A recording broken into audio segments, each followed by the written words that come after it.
எல்லோருக்கும் நமஸ்காரம். சுக்கிரனை பற்றி நம்ம கொஞ்சம் டீட்டெயில்டாக பார்த்துன்னு வரோம்.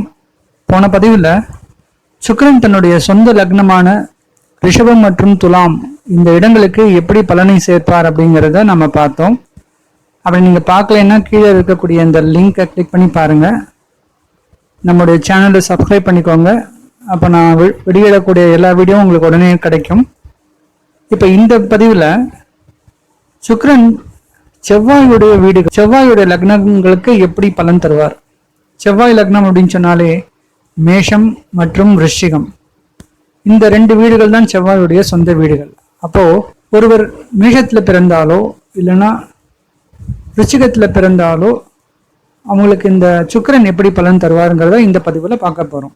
யாரெல்லாம் மேஷ ராசி மேஷ லக்னத்துல பிறந்திருக்காங்களோ அல்லது விருச்சிக ராசி விருச்சிக லக்னத்துல பிறந்திருக்காங்களோ உங்களுடைய ஜாதகத்தை கையில் இருந்தால் எடுத்து வச்சுக்கோங்க. இந்த பதிவை நீங்கள் முழுமையாக பாருங்கள். அப்போ உங்களுடைய ஜாதகத்தில் சுக்கிரன் எந்த இடத்துல இருக்கார், அவர் என்ன மாதிரி பலன் தராருங்கிறது உங்களுக்கு கொஞ்சம் ஈஸியாக புரியும். செவ்வாய் பொறுத்த வரைக்கும் மேஷம் மற்றும் விருச்சிகம் இந்த ரெண்டு வீடுகளில் அவர் ஆட்சி பெறுவார். அதுபோல் மகரத்தில் அவர் உச்சம் பெறுவார், கடகத்தில் அவர் நீச்சம் ஆயிடுவார். இது ஒரு பேசிக் பிரின்சிபல். அப்போது நாம் இப்போ பார்க்கக்கூடிய விஷயம் என்னன்னா, செவ்வாயோட வீடுகளான மேஷம் மற்றும் விருச்சிகம் இதுக்கு சுக்கிரன் எப்படி பலன் தருவாருங்கிறது பார்க்க போகிறோம். அப்போது இந்த வீட்டுக்கு அதிபதியான செவ்வாய் இந்த மாதிரி 4 இடங்களில் இருக்கும்போது அதற்கான பலனே தனி. ஒருவருடைய ஜாதகத்தில் மேஷத்துலேயோ விருச்சிகத்திலேயோ செவ்வாய் ஆட்சியாக இருந்தால் லக்னாதிபதி ஆட்சின்னு நம்ம எடுத்துக்கலாம். அதுவே மகரத்தில் இருந்தால் அவர் உச்சம்னு எடுத்துக்கலாம். அதுவே கடகத்தில் இருந்தால் அவர் நீச்சம்னு எடுத்துக்கலாம். இப்போ சுக்கிரன் இவர்களோட சேர்ந்து இப்போ மேஷத்திலேயே சுக்கிரன் அமர்ந்தா எப்படி இருக்கும்? மேஷத்தை பொறுத்த வரைக்கும் சுக்கிரனை 2 மற்றும் 7ஆம் இடத்து அதிபதி. அவரே லக்னத்தில் அமைஞ்சிருந்தா, அதாவது 1ஆம் இடத்துல அமைஞ்சிருந்தா இந்த நபருக்கு ஈஸியாக பேசக்கூடிய ஒரு தன்மை தன்னுடைய இயல்பாகவே கிடைக்கும்னு சொல்லலாம். அதாவது இவரும் பார்த்தோம்னா எப்படி ரிஷப லக்னம் துலா லக்னத்துல இருக்கக்கூடியவர்கள்லாம் தன்னை அழகுபடுத்திக்கிறதுல ரொம்ப விருப்பம் காமிப்பாங்களோ அதுபோல மேஷத்துல பிறக்கக்கூடியவர்களும் பார்த்தோம்னா ஓரளவுக்கு அவங்களுக்கும் தன்னை தானே கொஞ்சம் அழகா இருக்கணும்னு ஆசைப்படுவாங்க. ஆனா இவங்களை பொறுத்த வரைக்கும் அது செவ்வாயோட வீடா இருக்கிறதால ரிஷபம் மற்றும் துலாமும் போல இருக்காது. ஏன்னா இவங்களுடைய தன்மை சட்டுன்னு கோவப்படக்கூடிய ஒரு பர்சனா இருப்பாங்க. அப்படின்னா என்ன எடுத்துக்கலாம்னா, இவங்களுக்கு எதுலையுமே விருப்பம் அதிகமாகவும் இருக்கும். ஆனால் ஒன்று நடக்கலைன்னா சட்டுன்னு கோபமும் வரும் அப்படின்னு நம்ம எடுத்துக்கலாம். 2ஆம் இடத்து அதிபதி வாக்குஸ்தானத்து அதிபதி அவரே பார்த்தோம்னா லக்னத்திலே அமைஞ்சிருக்கிறது பார்த்தா இவங்களுக்கு இயல்பாகவே நல்லா பேசக்கூடிய ஒரு தன்மை இருக்கும். நல்லாவும் பேசுவாங்க, அதே சமயத்தில் கோபம் வரும்போது ரொம்ப கோபமாகவும் பேசுவாங்க. இதுக்கு அடுத்தது பார்த்தோம்னா சுக்கிரன் மேஷத்துக்கு 2 மற்றும் 7ஆம் இடத்து அதிபதி. அப்போ முழு யோகரா இருப்பார் மேஷத்தை பொறுத்த வரைக்கும். ஆனா விருச்சிகத்தை பொறுத்த வரைக்கும் சுக்கிரன் 7ஆம் அதிபதியாகவும் வந்துடுறாரு, 12ஆம் இடத்து அதிபதியாகவும் வந்துடுறாரு. அப்படி மேஷத்தை காட்டிலும் விருச்சிகத்துக்கு அந்த அளவுக்கு பலன் கிடைக்காது. மேஷத்துக்கு ஒரு சுபரான இந்த சுக்கிரன் 2 மற்றும் 7க்கு அதிபதியா வரவர் விருச்சிகத்தை பொறுத்த வரைக்கும் விரையாதிபதியாவே மாறிடுறாரு. சுக்கிரன் ரொம்ப ஸ்ட்ராங்கா இருந்தாலோ ரிஷிகத்துக்கு ரொம்ப அதிக செலவு அப்படின்னு நம்ம சொல்லலாம் மேஷத்தை கம்பேர் பண்ணும்போது. இப்போ மேஷத்திலேயே சுக்கிரன் அமைய பெற்றால் இப்போ விருச்சிகத்தை பொறுத்த வரைக்கும் எப்படி எடுக்கலாம் அப்படின்னா, 7ஆம் இடத்து அதிபதி போய் 6ஆம் இடத்துல மறைவு ஸ்தானத்துல ருணரோக சத்துருஸ்தானத்துல அமைஞ்சிட்டாருன்னு நம்ம எடுத்துக்கலாம். அப்படின்னா இவங்களுக்கும் பார்த்தோம்னா டக்குன்னு ஒரு திருமணம் நடக்காது, கொஞ்சம் டிலே ஆகி தான் நடக்கும். சில சமயம் பார்த்தோம்னா தன்னுடைய பார்ட்னர்ஸே தனக்கு எதிரியா மாறக்கூடிய சில துர்பாகிய நிலை இவங்களுக்கு ஏற்படும். 12ஆம் இடத்து அதிபதி அவரே போய் 6ஆம் இடத்துல அமையிறது பார்த்தோன்னா இது நெகட்டிவ் இன்டு நெகட்டிவ் பாசிட்டிவ் மாதிரி இப்போ விரயம் கொஞ்சம் இவங்களுக்கு லாபமா மாறுறதுக்கும் சான்ஸ் இருக்கு. அப்போ இவங்களை பொறுத்த வரைக்கும் திருமண வாழ்க்கை மற்றும் பிஸ்னஸை பொறுத்த வரைக்கும் கொஞ்சம் சுமாரா இருக்கும்.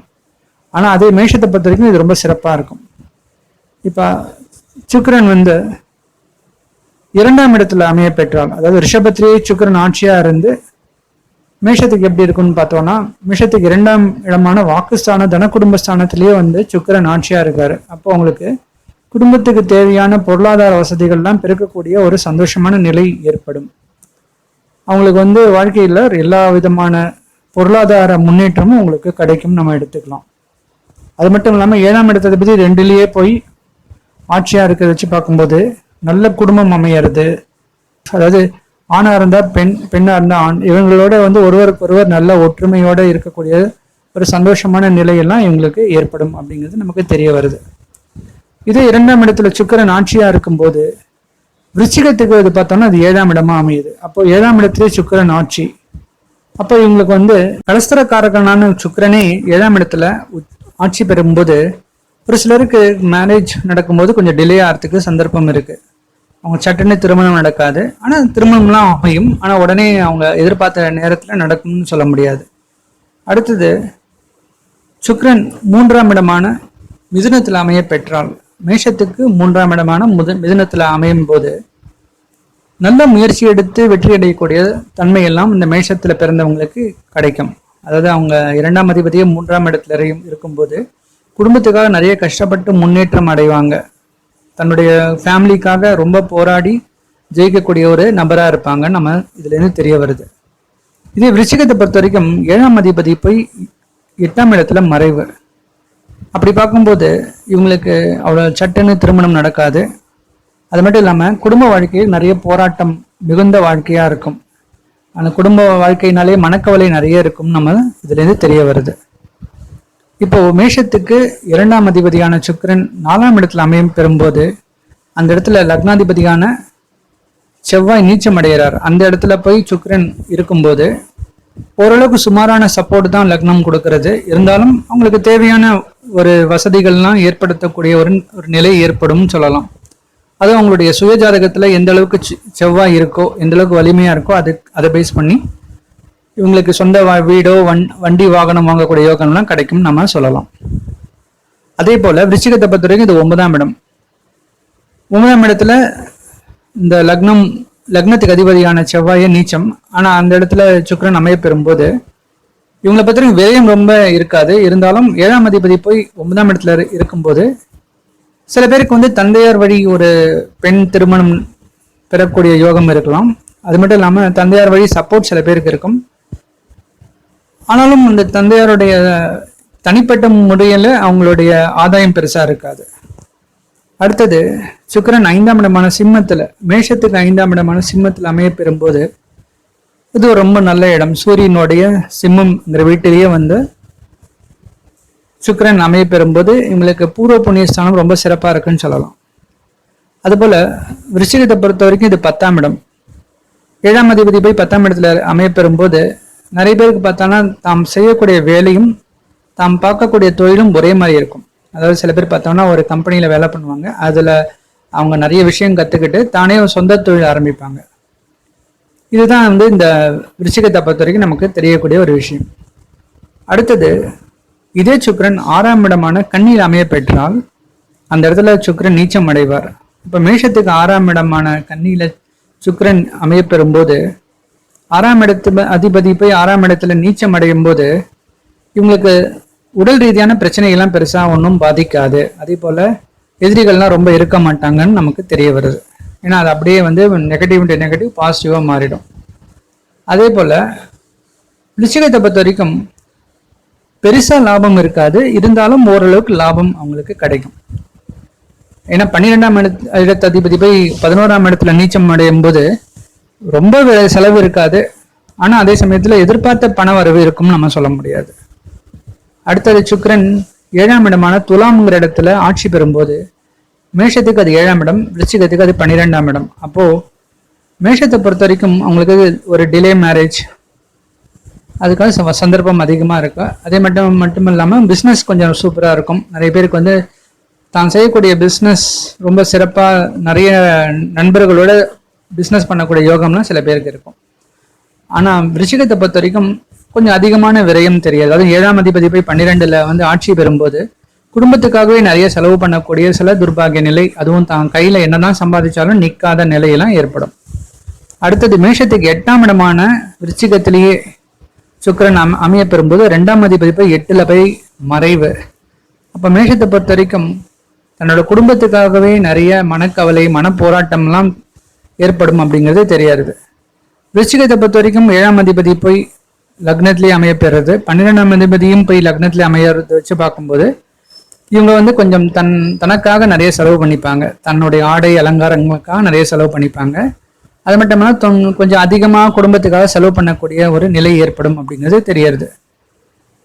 மேஷத்துக்கு 9ஆம் இடமான தனுசுல போய் சுக்கிரன் அமைய பெறும்போது மேஷத்துக்கு அது சிறப்பா இருக்கும்.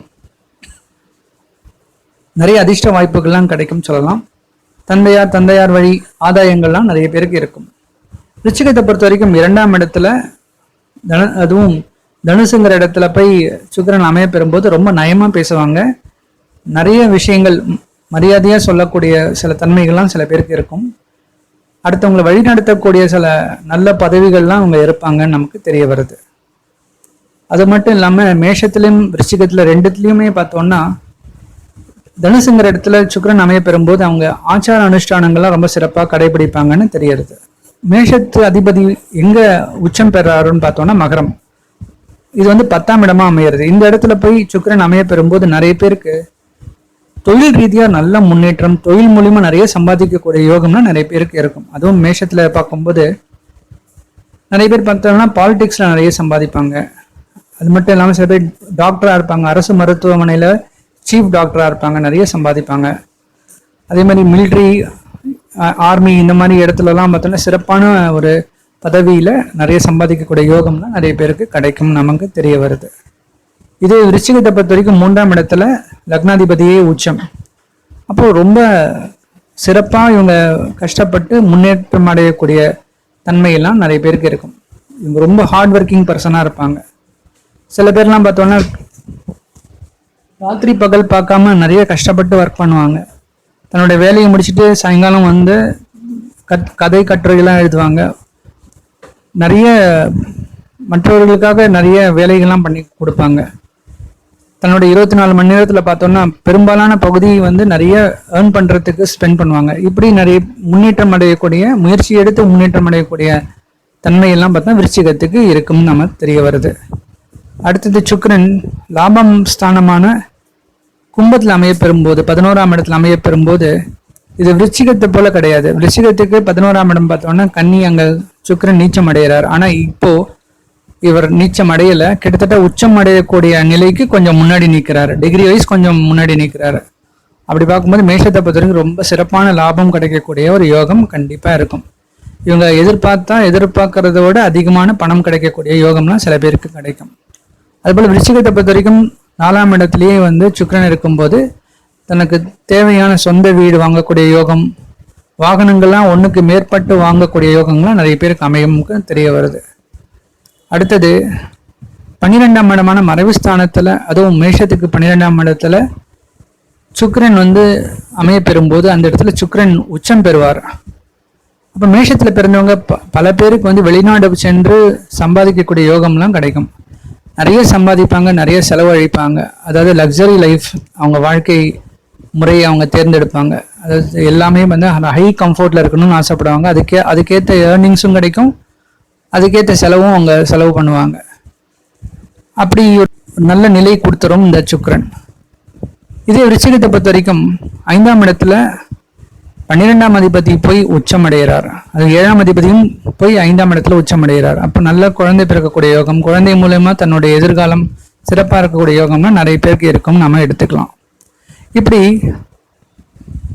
நம்ம சுக்கிரனுடைய அமைப்பை வச்சு செவ்வாயோடைய வீடுகளுக்கு எப்படி பலன் இருக்கும் அப்படிங்கிறத நம்ம பார்த்தோம். இதுபோல வேற ஒரு கிரகத்தை வச்சுக்கிட்டு சுக்கிரன் எப்படி அந்த கிரகத்துக்கு சிறப்பான ஒரு அமைப்பை கொடுக்கிறாருங்கிறத நாம அடுத்த வீடியோல பார்க்கலாம். நன்றி, வணக்கம்.